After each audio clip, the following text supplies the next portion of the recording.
Bienvenue sur la web radio Le Quotidien de Charlemagne. Nous sommes ravis de vous présenter la 3e émission de l'année. Nous sommes Elia, Gordon, Nathan et Roman, élèves de CE1B. Dans cette émission, les élèves de la toute petite section jusqu'au CM2 vous parleront d'environnement, de culture, de voyage en Afrique et de sport. Pendant cette émission, vous aurez aussi la joie d'entendre plusieurs chansons. Installez-vous confortablement, c'est parti!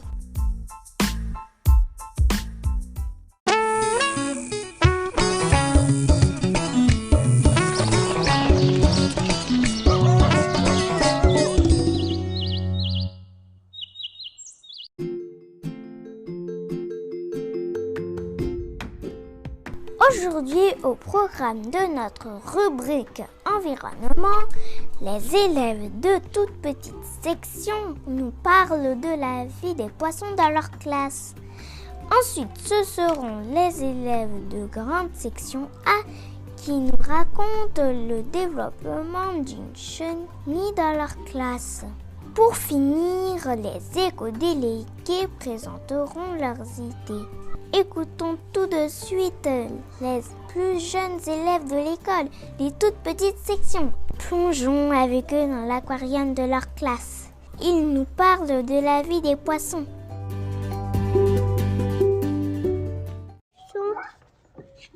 Qu'est-ce que tu vois? Les poissons. Qu'est-ce qu'ils font les poissons? Regardez, c'est quoi? Ça nage sur les poissons. Il y a les mamans. Les mamans, ils nagent. Il y avait des boucs et des poissons. Les petits poissons. Les petits poissons.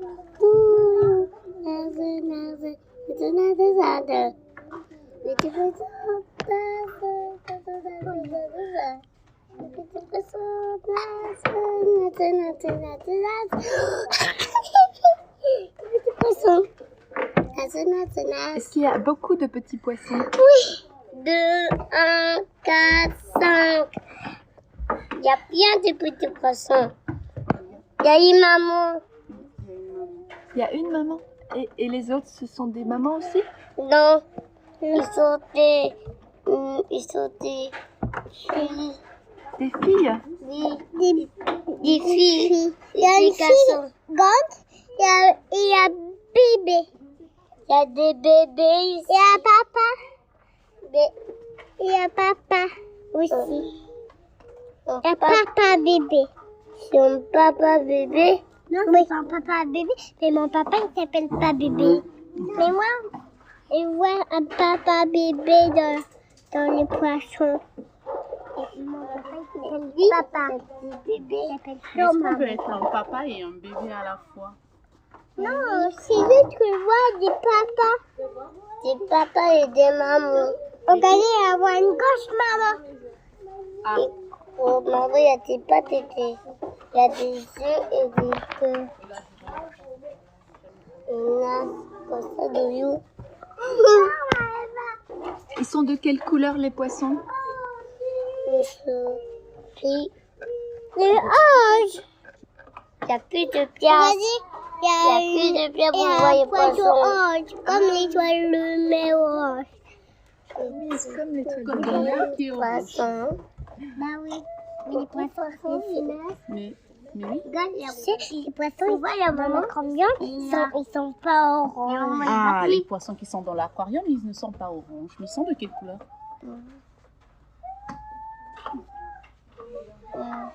Peut-être que ce sont des petits poissons argentés, comme la dernière fois, dans notre livre. Des petits poissons ajoutés. Vous savez que ce sont des poissons. Mais c'est des poissons. Mais qu'est-ce qui vous fait penser que ce sont des poissons? Comment vous les avez reconnus? Comment on reconnaît un poisson? Qu'est-ce qu'il a, le poisson? Il a une queue, oui. Quoi d'autre? Il y a des nœuds. Il a des yeux, oui. Mais il n'y a pas de nœuds. Il n'a pas de nez? Je n'en sais rien. Est-ce qu'il n'a pas de nez? Non. Mais comment il fait pour nager? Il se sert de quoi, le poisson? écailles. Il a des écailles, oui, je suis d'accord, il est couvert des écailles, mais qu'est-ce qui lui permet de nager? Ce sont des nageoires. Des nageoires. Et qu'est-ce qu'on fait chaque matin quand on arrive? Il y a une maman à manger. On leur donne à manger. Une semaine plus tard, je suis retournée dans la classe de toute petite section. Et là, le drame.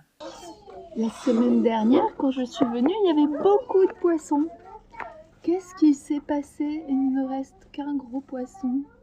Ils sont morts. Il y a manque maman. Ça, c'est la maman, ça. D'accord. Et ils sont où tous les petits poissons? Donc, la maman, elle avait faim, elle n'avait pas mangé. Elle a mangé tous les petits poissons.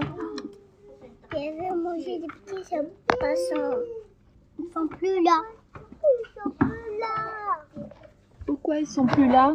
Parce que la maman, elle mangeait les poissons. Les petits poissons, on dit. Elle a mangé les petits, elle a mangé les mamans. Là. Et pourquoi la maman a mangé les petits poissons? Il a mangé la maman. La maman. Parce qu'elle avait faim. Elle n'avait pas mangé. Elle n'avait pas Elle mangé. n'avait pas donné à manger, donc elle s'est mise à manger tous les petits. Est-ce que vous étiez content de voir que la maman poisson avait tout mangé? Non. Non? Si. Toi, t'étais content? T'étais content de voir ça? C'est pourquoi le papa poisson et la maman poisson? C'est juste le reflet de l'aquarium, il n'y a qu'un seul. Il n'y a que ça, maman. Ouais. Écoutons les élèves de grande section à nous raconter la vie de la chenille et du papillon.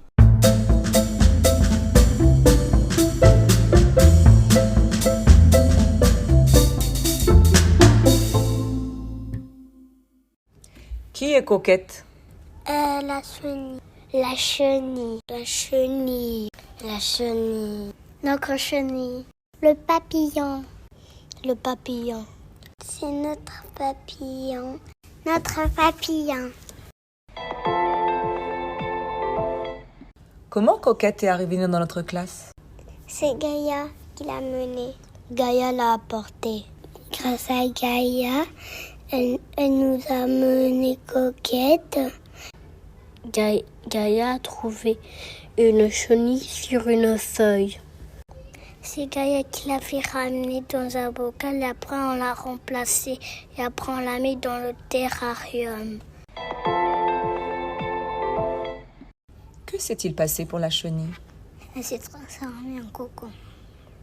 Elle était un cocon, la chrysalide. Ça lui sert à quoi de faire un cocon? Elle a fait son cocon, elle est devenue un papillon. Elle a fabriqué un cocon, elle s'est transformée en papillon. Quand Coquette était sortie de sa chrysalide, elle était devenue un papillon. Elle était dans son cocon et elle s'est réveillée de sa sieste et puis elle volait. Sa sœur, elle s'est fait une petite maison. La chenille devient un papillon. D'abord, elle était une chenille et après, elle était dans sa chrysalide. Après, quand elle est sortie, elle est devenue une papillon.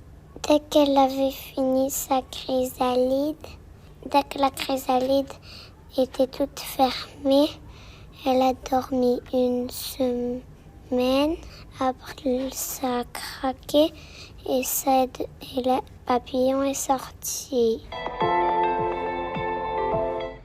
Combien de jours Coquette est-elle restée dans sa chrysalide? 4 jours. 7 jours. 7 jours. 7 jours. Qu'avons-nous fait en classe ce matin? On a dessiné Coquette avec ses feuilles. On a dessiné Coquette. Il faisait la dessiner. Qu'est-ce qu'on a fait aujourd'hui pour Coquette le papillon? On l'a relâché. Il s'est libéré. On l'a laissé s'enfuir pour retrouver ses parents. On l'a libérée avec les épées. On l'a libérée, s'est enlevée, elle s'est envolée dans la cour des épées. On l'a fait sortir de la boîte pour qu'elle rejoigne ses parents.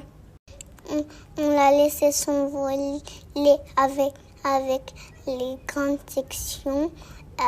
Et après, on est reparti dans la classe. Dans la cour avec les épées et on a libéré Coquette dans les fleurs. On l'a lâchée parce qu'elle était un papillon. On l'a laissée partir.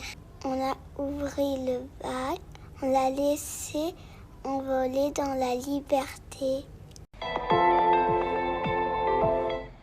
Pourquoi on l'a mis en liberté, Coquette? Parce qu'il avait faim d'abord. Et parce qu'elle était un papillon, on ne pouvait pas la laisser dans le terrain, sinon elle va mourir. Parce qu'elle ne pouvait pas rester dans la boîte. Parce que c'était un papillon et qu'elle devait voler. Parce qu'on ne peut pas la laisser enfermer dans le vivarium. Pourquoi avons-nous libéré Coquette ce matin? On l'a mis à côté des fleurs. C'est pour qu'elle mange. Parce que peut-être il va manger, peut-être il va pas manger. Parce que Coquette mange les fleurs et que c'est un papillon. Quand Coquette était une chenille, est-ce qu'on pouvait la toucher? Non, parce qu'elle avait des piquants sur elle. Non, parce qu'elle avait des piquants. Parce qu'elle avait des piquants et si on la touche, elle va nous faire très mal. Non, parce que sinon on peut se piquer, ça peut gratter. Est-ce que tu es contente d'avoir eu Coquette le papillon dans notre classe? Parce que j'aime les papillons. Oui, parce que j'ai jamais vu de cocon de chenille. Parce que j'aime bien les chenilles. Oui, parce que je trouvais qu'elle était mignonne et qu'elle était très belle. Oui, parce qu'elle était devenue un papillon. Oui, parce que moi, j'avais jamais vu une chenille. Oui, parce que j'aime les papillons.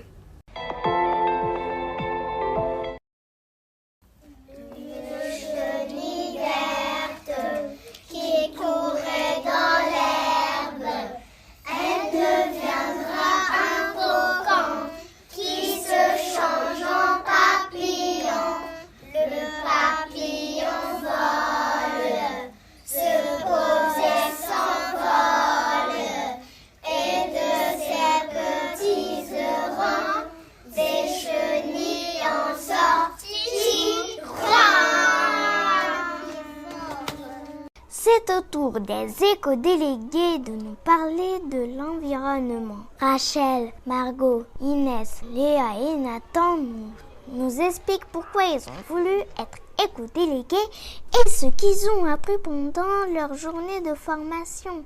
Alors bonjour, je m'appelle Rachel, je suis en 6e. Ça fait 2 ans que je suis au Congo et 3 ans que je suis éco-déléguée. J'aime bien être éco-déléguée parce que j'ai envie de sauver la planète qui en ce moment se fait polluer, qui est en train de mourir petit à petit. Elle nous fait signe. Sinon, aujourd'hui, pendant la journée à Malonda Lodge, on a fait un petit programme de formation des éco-délégués qui consistait à nous apprendre à être éco-délégués. Et en première étape, on a fait la présentation de tout le monde. Puis, on a parlé des 17 objectifs pour 2030. On a écouté le podcast qui avait gagné l'année dernière. Et on a aussi dépollué la plage. Bonjour, je m'appelle Margot, je suis en CM1, CM2, j'ai 9 ans. Et j'ai voulu être éco-déléguée parce que j'aime pas la pollution. Faire un travail un peu sur la pollution, c'est bien. Et cette journée, j'ai retenu que dans la nature, il y a plein de bouchons et il y a plein de bouchons qui sont recyclés pour aller à une usine qui s'appelle Tank Service. Bonjour, je m'appelle Inès, je suis en 6e A. Je me suis présentée en tant qu'éco-déléguée pour sensibiliser les élèves sur l'écologie, faire des projets écologiques. Et j'ai comme projet de faire une sensibilisation aux élèves du collège Charlemagne et une sensibilisation aux écoles congolaises. Et nous avons fait une formation à Malonda Lodge où nous avons ramassé les déchets sur la plage. Je m'appelle Léa, j'ai 12 ans, je suis en 5e A. C'est la 2e fois que je suis éco-déléguée. J'ai voulu être éco-déléguée parce que j'aime la nature et l'environnement. Et je trouve que c'est triste quand il y a la pollution et tout ça. Et aujourd'hui, ce que j'aimais, c'est on a fait le ramassage des déchets sur la plage et c'était trop bien. On a fait un jeu sur les 17 objectifs de développement. Je m'appelle Nathan, j'ai 14 ans et je suis en classe de 3e A. Alors je me suis présenté en tant qu'éco-délégué parce que je pense que de nos jours l'écologie est quelque chose d'important, notamment à cause du réchauffement climatique, la protection environnementale et tout ce qui a un lien avec. Aujourd'hui, nous sommes rendus sur le site de Malonda Lodge dans lequel nous avons vu l'agenda 2030 et ses objectifs, et nous avons également procédé à un nettoiement des plastiques de la plage avec un tri sélectif pour les bouchons pour qu'ils soient réutilisés dans les usines congolaises. Pour terminer cette rubrique, une pause musicale. Les PSA vous présentent Savez-vous planter les choux d'après le livre de Christian Volz. Savez-vous planter les choux à la mode, à la mode? Savez-vous manger les choux à la mode de chez nous? On les plante avec les mains à la mode, à la mode. On les plante avec les mains à la mode de chez nous. On les plante avec les pieds à la mode, à la mode. On les plante avec les pieds à la mode de chez nous. On les plante avec le nez à la mode, à la mode. On les plante avec le nez à la mode de chez nous. On les plante avec les fesses à la mode, on les plante avec les fesses à la mode de chez nous. On les plante avec les genoux à la mode, on les plante avec les genoux à la mode de chez nous. On les plante avec l'oreille à la mode, à la mode. On les plante avec l'oreille à la mode de chez nous. Miam, miam. Savez-vous manger les choux à la mode, à la mode? Savez-vous manger les choux à la mode de chez nous? On les mange avec la bouche à la mode, à la mode. On les mange avec la bouche à la mode de chez nous. Bon, On n'a plus qu'à recommencer. on n'a plus qu'à tout recommencer. La la la la la la la la la la la la la.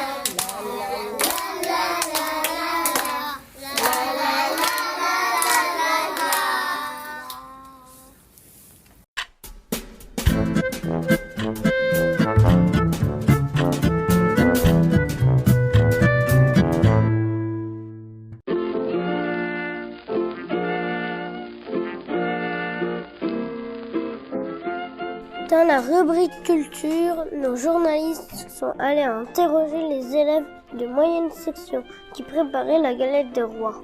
Ensuite, les élèves de CP présentent la grande fête des 100 jours. Enfin, 4 élèves de CP sont allés lire une histoire dans une classe de grande section et nous avons pu les enregistrer. Écoutons tout de suite les élèves de moyenne section. Ça sent bon. Aujourd'hui, c'est une journée spéciale chez les moyens. C'est une journée cuisine des galettes et les moyens sont très contents de pouvoir recevoir dans la classe les parents pour la préparation de la galette. Et ils sont super excités de pouvoir utiliser tout ce que nous avons vu en classe sur la recette, de pouvoir manipuler les ustensiles, de pouvoir découvrir les ingrédients, tout ce qu'il faut pour pouvoir préparer la galette. On va regarder pour les ingrédients la première ligne qui est en haut. Je vais poser les questions et puis vous levez le doigt pour répondre, d'accord? On casse les œufs. On en casse combien? 2. On reverse le balocheux dans le saladier. On met la pâte feuilletée où? Dans le moule à tarte. Donc on prend d'abord une pâte feuilletée, on étale dans le moule à tarte. Qu'est-ce que tu es en train de faire? La galette. Et après? Et là, qu'est-ce que c'est ça? La pâte feuilletée. La pâte feuilletée. Il y a quoi des ingrédients dans la galette? Une crème. Non, mais il y a quoi comme ingrédients? Il y a le... Qu'est-ce qu'on a mis?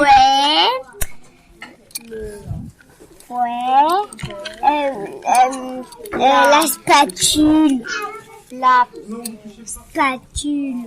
Non, la pâte. Du sucre. La poudre d'amande. Du beurre. C'est quoi ça? Des œufs. Comme ustensile quand on fabrique la pâte. Le fouet. Pas le couteau. Quand même, le couteau comme ça. La spatule, la fourchette, et voilà. Un fouet. Allez, on mélange. Moi, j'ai envie d'avoir un... Avec tous ces muscles. Alors, donc pour le groupe jaune, le groupe jaune, on voit Madame Zeyn qui aide les enfants à d'abord mélanger tous les ingrédients. Comme ça se liquéfie un peu avec le beurre et tout. Et puis les enfants, chacun à son tour, va aussi mélanger correctement avant de mettre sur cette première pâte feuilletée en fait. D'accord? Et puis là-bas, c'est comme une maîtresse. Chez Garcia, ils ont déjà terminé. Ils ont presque terminé, ils sont rapides. Ouais. Que la galette, elle est bonne ou elle n'est pas bonne? Elle est bonne. Quel goût elle a? Elle a presque un goût d'un gâteau, mais c'est pas un gâteau. T'as déjà mangé la galette? Non. Pio, est-ce que tu aimes la galette? Oui. Pourquoi tu aimes la galette? Parce que j'en ai déjà goûté. Parce que ma maman, elle a déjà fait une galette à la maison. Alors que Victoria, est-ce que tu aimes bien la galette? Oui, j'aime bien, mais ça dépend de la qualité. Tu la peins de quelle couleur la galette? Un jaune d'œuf. Et après, qu'est-ce que tu vas faire? Mettre au four la galette. Combien on met de temps la galette au four quand elle est prête? 20 minutes. Est-ce que c'est toi qui vas être le roi? Oui, peut-être. Si tu as la face, tu vas choisir qui comme roi? Une de ma part, Lilian. À la maison, est-ce que tu as déjà mangé la fée et tu as une pote à tricher? Tu as mis ta main dedans pour avoir. Même pas. Donc là, on voit Garcia qui a terminé. Garcia, c'est mon assistante, qui a terminé avec le mélange de tous les ingrédients et son groupe. Et ils vont passer à la dernière étape pour mettre ce mélange sur la pâte et ensuite elle emmènera dans la salle des maîtres pour aller mettre dans le four, pour aller enfourner. Oui. Et puis on va déguster cet après-midi avec le groupe des camarades de la MSB qui sont là juste à côté, derrière ce mur. Qu'est-ce qu'on chante quand on mange la galette? J'aime la galette. Savez-vous comment?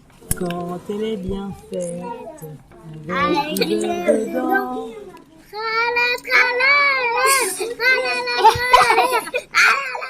10, 20, 30, 40, 50, 60, 70, 80, 90, 100. À l'école depuis très longtemps, les élèves de grande section et de CP organisent une grande fête pour fêter le 100e jour d'école. L'occasion de faire aussi des mathématiques. Un petit moment festif avec les CPA qui vous donnent leurs impressions sur les 100 jours. Victoire, c'est quoi pour toi la fête des 100 jours? Manger 100 bonbons tous les jours. Léa, c'est quoi pour toi la fête des 100 jours? Compter les jours d'école et le 100e jour on fait une fête. Tiens, pour toi, c'est quoi la fête des 100 jours? Faire 100 parties tous les jours de tennis. Mais non!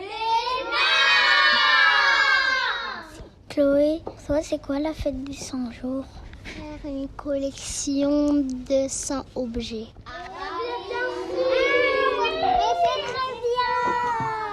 Lia, pour toi, c'est quoi la fête des 100 jours? On ne dort pas pendant 100 jours. Mais non! Et pour toi, Axel, c'est quoi la fête des 100 jours? Ça nous apprend à compter jusqu'à 100. Bien sûr! Yura, pour toi, c'est quoi la fête des 100 jours? On prend 100 boîtes de jus tous les jours. Mais non! Et toi, Maria, c'est quoi la fête des 100 jours? C'est fêter une fête avec les grandes sections. Bien sûr! Dina, pour toi, c'est quoi ta fête des 100 jours? C'est de colorier tous les jours. Mais non! Mila, pour toi, c'est quoi la fête des 100 jours? On colorie le château des Normes jusqu'à 100. Alicia, c'est quoi pour toi la fête des 100 jours? Faire 100 récré tous les jours. Mais non! Liam, c'est quoi pour toi la fête des 100 jours? J'ai appris que 10 dizaines égale 100. Bravo! Un grand merci à la maîtresse Audrey et à la maîtresse Caroline. Bravo! Voici l'histoire de la petite poule rouge, lue par 4 élèves de CP dans la classe de GSA, très attentifs. Vous êtes comme des spectateurs, sauf que c'est un moment de lecture. Ce sont des enfants face à vous. Ils vont faire un effort pour vous lire une histoire, pour que vous la compreniez bien. Ils vont montrer les images à un moment très court. Bon, est-ce que tout le monde est prêt? Oui. La petite poule rouge. Une petite poule rouge grattait dans la cour quand elle déterra un grain, un beau grain de blé, tout craquant. « Qui va m'aider à planter cette graine ?» dit-elle. « Pas moi, répondit le canard, je dois nager dans la mare. »« Ni moi, répondit l'oie, il faut que je m'occupe de mes petits. » La petite poule rouge demanda au chat « Veux-tu m'aider à planter cette graine ?»« Non, non, pas moi, répondit le chat. Je n'ai pas le temps, je dois chasser les souris. » La petite poule rouge alla trouver le dindon. « Veux-tu m'aider à planter cette graine ?»« Non, non, non, non, pas moi, répondit le dindon. Il fait trop chaud, je préfère rester à l'ombre. » La petite poule rouge prit une grande pelle et son chapeau de paille et s'en alla au jardin. « Puisque c'est comme ça, se dit-elle, je vais la semer toute seule. » Et c'est ce qu'elle fit. La graine poussa très vite et bientôt une belle tige bien droite sortit de terre. Il était temps de l'arroser.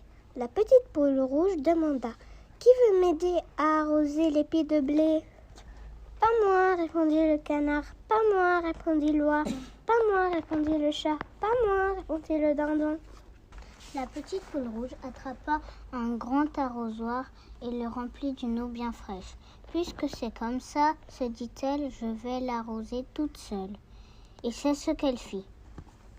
Le soleil chauffait très fort et les graines de blé furent bientôt mûres. « Qui veut m'aider à les cueillir? Demanda la petite poule rouge. Pas moi, dit le canard. Pas moi, dit l'oie. Pas moi, dit le chat. Pas moi, dit le dindon. Alors je les cueillerai toute seule, répondit-elle. Et c'est ce qu'elle fit. La petite poule rouge mit les graines de blé dans une brouette et les porta au moulin. Le meunier moulut les graines qui se transformèrent en une belle farine toute blanche et fine. Quand elle rentra à la maison, la petite poule rouge demanda « Qui veut m'aider à faire la pâte ?»« Pas moi, dit le canard. Pas moi, dit l'oie. Pas moi, dit le chat. Pas moi, dit le dindon. Alors je la ferai toute seule, dit la petite poule rouge. Et c'est ce qu'elle fit. Bientôt, la pâte fut prête à mettre au four. « Qui veut m'aider à la faire cuire ?» demanda la petite poule rouge. « Pas moi, dit le canard. Pas moi, dit l'oie. Pas moi, dit le chat. Pas moi, dit le dindon. Alors je l'enfournerai toute seule, dit la petite poule rouge. Et c'est ce qu'elle fit. Une fois la pâte cuite à point, la petite poule rouge mit la belle brioche dorée à refroidir sur le bord de la fenêtre. « Et maintenant, demanda la petite poule rouge, qui veut m'aider à manger cette brioche ?»« Moi, j'en veux !» cria le canard. « Moi, j'en veux !» cria l'oie. « Moi, j'en veux !» cria le chat. « Moi, j'en veux !» cria le dindon. « Et non, pas vous, je vais la manger toute seule, répondit la petite poule rouge. Et c'est ce qu'elle fit. C'est fini.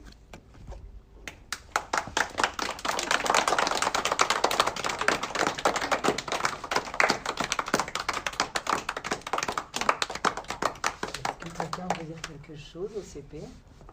Merci. Quelqu'un veut dire quelque chose au CP à propos de ceux qui viennent de lire et de comment est-ce qu'ils ont lu? Est-ce qu'on a bien compris l'histoire? Oui. Est-ce que vous avez envie de lire comme eux l'année prochaine? Oui. Moi aussi, j'ai envie de vous voir venir dans ma classe pour me lire une histoire l'année prochaine. Vraiment bravo. Léo, Elsa, Léa et Kiani. Vraiment, je vous félicite aussi bien qu'un adulte. Bravo. Super. On peut encore les applaudir une fois, les enfants.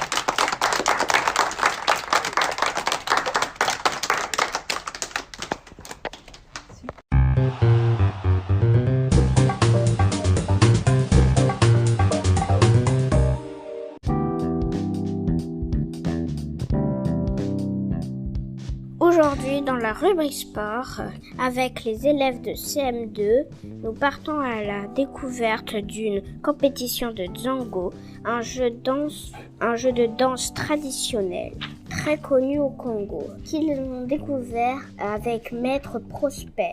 L'école a aussi reçu 2 équipes, les Banafofo et les Femmes Capables. Bonjour, nous sommes des élèves de CM2 et nous allons vous présenter les règles du Nzango. Le Nzango est un sport du Congo. Il y a plusieurs façons de le jouer, croisé ou droit. Il y a plusieurs chants pour accompagner le Nzango. Ce sport se joue avec le pied, on maintient le rythme avec les mains. Il y a 2 équipes adverses qui s'affrontent.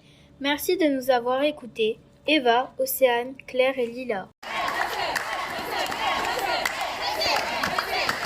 Nous allons vous dire pourquoi on aime le Nzango. On apprend à être synchronisé, c'est un jeu africain. C'est amusant, on aime le rythme. On apprend un nouveau jeu et on aime la coopération.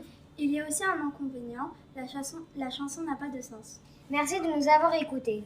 Ashley, Amalia, Emma, Yasmine et Garance.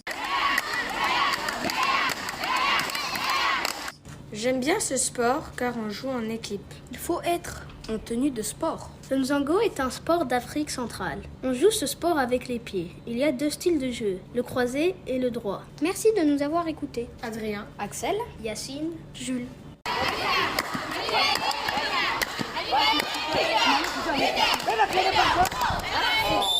Monsieur l'entraîneur, est-ce que le Nzango, c'est un sport ou c'est un jeu? Le Nzango, actuellement parlant, c'est un sport reconnu par l'État congolais depuis 2006. Est-ce que le Nzango est un jeu d'Afrique centrale ou on le joue dans toute l'Afrique? Bon, actuellement parlant, le Nzango est un jeu basé dans l'Afrique centrale, plus précisément au Congo, parce que dans notre pays, ils sont encore en période de démonstration. Ils n'ont pas encore atteint le rythme que nous avons ici au Congo-Brazzaville. Je prends l'exemple de Kinshasa, il y a eu le jeu de la francophonie et que nos athlètes étaient partis à Kinshasa pour démontrer le Nzango, comment ça se passe ici. Donc pour dire que c'est encore dans ses premiers pas.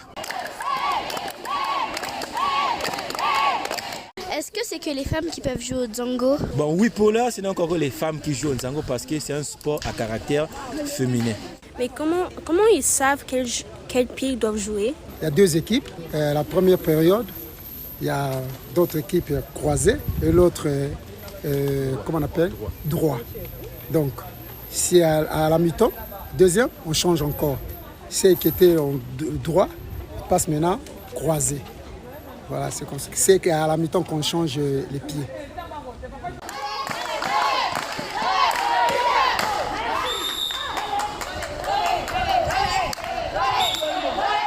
Monsieur l'arbitre, dans quel cas on met des cartons jaunes et des cartons rouges?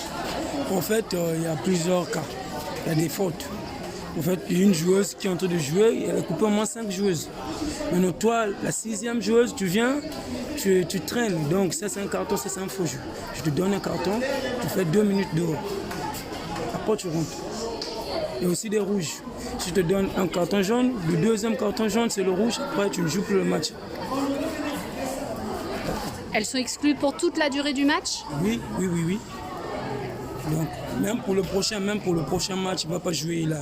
Un match sans jouer, le deuxième match, là, il va jouer. Prosper, ça sert à... Pourquoi on met le numéro des joueuses sur la marque là où il y a KO? D'abord, il faut définir qu'est-ce qu'un KO. Le KO, c'est lorsque la joueuse prend le jeu et face 6 joueuses, en ce moment-là, il gagne un KO. C'est lorsqu'on a effacé 6 joueuses, n'est-ce pas? En ce moment-là, on gagne le KO. Et pourquoi le KO? Le KO, simplement, c'est pour que la joueuse, à la fin, soit récompensée.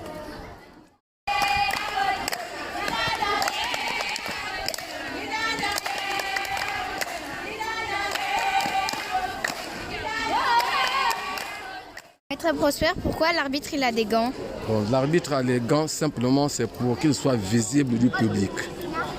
Et par rapport à tous les mouvements qu'il va faire, que ces mouvements soient visibles de tout le monde. Monsieur l'entraîneur, avez-vous une stratégie de jeu? Oui, nous avons chaque équipe a toujours une stratégie de jeu. Ça dépend du rythme de jeu par rapport aux adversaires que nous rencontrions.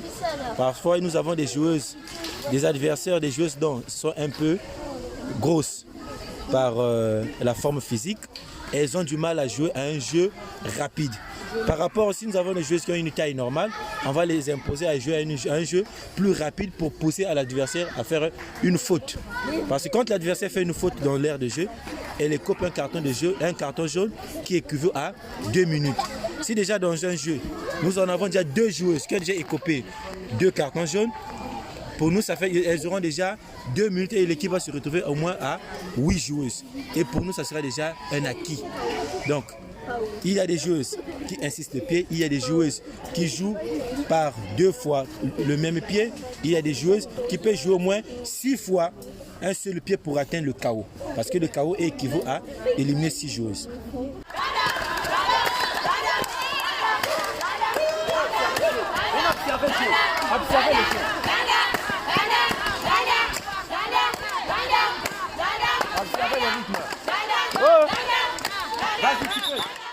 Depuis combien de temps les joueuses allaient jouer au Nzango, des équipes ici? Je ne sais pas, moi je ne sais pas. Je peux répondre. Il y a certaines, ça fait 5 ans, il y a d'autres 10 ans, d'autres ont 15 ans d'expérience dans le Nzango. Donc le Nzango évolue, l'ancienneté évolue en fonction d'âge des joueuses. Avez-vous déjà été sélectionné pour un tournoi? Bien sûr. Championnat départemental. On était sortis première. On a eu la coupe. Nous sommes actuellement dans l'équipe championnat de l'Afrique.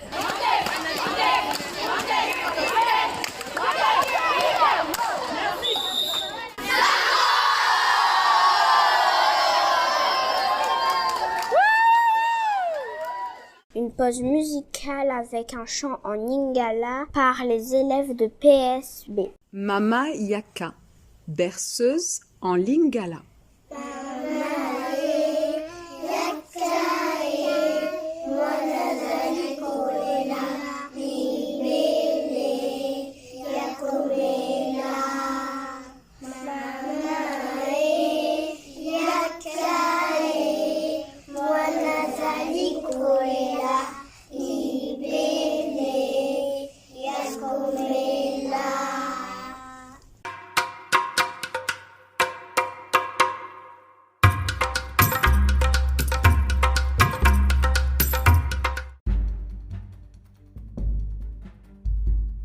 Aujourd'hui, dans notre rubrique découverte, nos journalistes de CE1B ont eu la chance de recevoir la visite de deux aventuriers, Myriam et Thomas, qui font le tour de l'Afrique en vélo.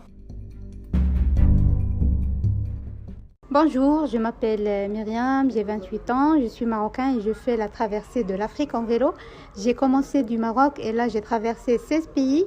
Je suis au Congo maintenant. Après, mon voyage va jusqu'à l'Afrique du Sud et après la Tanzanie pour faire l'ascension du plus haut sommet en Afrique, Kilimanjaro.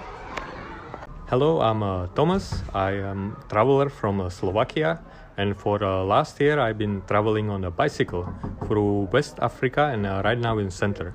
In this presentation, we like to show the presentation of what we are doing and how is our travel. And what we actually did for last year in Africa. Vous avez passé combien de pays en tout?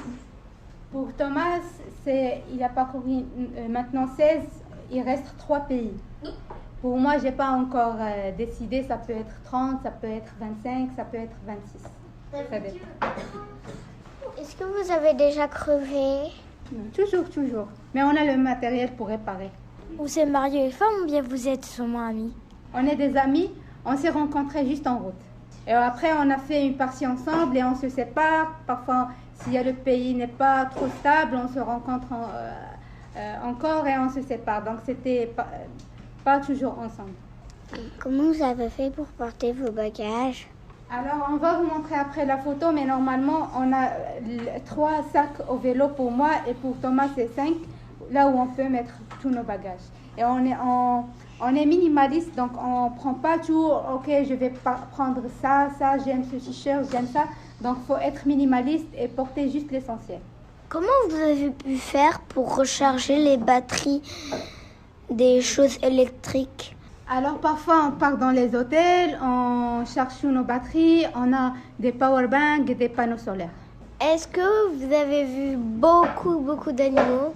Oui, on a vu beaucoup d'animaux, que ce soit dans la forêt ou c'est juste wild animals qu'on voit juste en passant par la route. Beaucoup d'animaux et parc national. Dans les parcs nationaux, il y a beaucoup d'animaux. Est-ce que c'est votre travail? En fait, non, on a laissé notre travail pour faire ce tour. On a travaillé, on a essayé d'économiser un peu de l'argent comme ça pour faire ce voyage. Comment vous avez fait pour changer tout partout quand vous étiez seul? À chaque fois qu'on arrive à un village, on nous donne un seau d'eau, comme ça on peut prendre une douche. Ou si on voit une rivière comme ça ou un lac, on se lave là-bas et on se change. Mais si c'est un marécage? On passe et après on se lave. Est-ce que vous avez déjà vu des tigres? Non, mais pour moi au Sénégal, j'ai vu des lions. Vous deux, vous avez quel âge? Moi, j'ai 28 ans. Thomas, il a 30 ans. Est-ce que vous avez vu des lapins? Il a vu en Guinée et aussi au Cameroun. Combien de kilomètres vous avez parcouru maintenant? Pour Thomas, il est presque à 20 000. Pour moi, c'est presque 15 000 kilomètres. Combien d'heures ça fait, le voyage? Ça dépend chaque jour. Quand on pédale parfois 7 heures. Donc ça peut être 1000 heures. Donc ils ont dit, Thomas a dit que chaque jour, ils font à peu près 8 heures de vélo. Est-ce que c'est vrai que les éléphants font partie des animaux les plus dangereux au monde? Oui, surtout si l'éléphant est avec sa maman, c'est hyper dangereux. Mais parfois si l'éléphant est tout seul, faut pas le rapprocher, faut pas courir, comme ça il peut juste aller. C'est éléphant avec des bébés, beaucoup de dangerous. You can say that you cannot really see them in the forest. Et parfois en forêt, on peut pas les voir parce qu'il y a beaucoup d'arbres, tout ça, on peut pas les voir. Vous vous êtes rencontrés depuis quand? Je pense qu'on s'est rencontrés en mai 2023. On a passé une semaine ensemble, on s'est séparés, on s'est rencontrés encore en Sierra Leone, on a pédalé encore jusqu'au Ghana, on s'est séparés, on s'est rencontrés au Bénin, on a fait Nigeria et là on est toujours... So this kind of trip, it takes very long time. So we were traveling 3 months separate. But then because we were lonely and we saw that other people are also cycling, then we joined the journey together and it worked very well. Quel pays d'Afrique avez-vous aimé? Pour nous, c'est le Nigeria. On a trop aimé le Nigeria. On a passé 2 mois au Nigeria, donc on a trop aimé le Nigeria. Est-ce que des fois vous rencontrez des personnes que vous connaissez? En fait, pour Thomas, non. Pour moi, j'ai rencontré, oui, quelques amis qui travaillent ici en Afrique. Est-ce qu'il y a vraiment des éléphants ici? Au nord du Congo, il y a des éléphants. Au nord. Et il y en a dans le parc national Ozala. C'est au nord du pays. Comment vous faites pour filmer les vidéos quand vous faites du vélo? On a ramené le matériel pour vous montrer comment on fait pour filmer. Il y a une petite caméra GoPro comme ça. Il y a aussi le grand caméra avec le zoom. C'est pour ça qu'on a zoomé sur les éléphants. Il y a le drone. C'est comme ça qu'on filme. Comment vous faites alors pour faire vos besoins s'il n'y a pas de toilette? En général, on part à la forêt, on trouve une place bien cachée et on fait nos besoins. Bon bah écoutez, je pense qu'on peut remercier Myriam et Thomas et les applaudir pour leur grand voyage.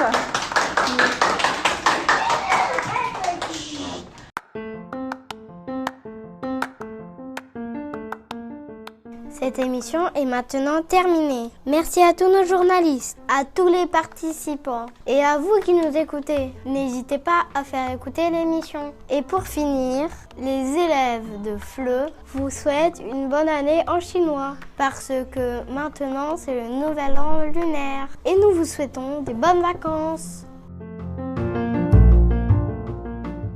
Moi, je m'appelle Zimo, je suis chinoise, j'ai 11 ans. L'année prochaine, ce sera l'animal de ma naissance, le serpent. L'animal pour 2024 est le dragon. Il y a 12 animaux, souris, vache, tigre, lapin, dragon, serpent, cheval, mouton, singe, coq, chien et cochon. Tous les ans, on change d'animal.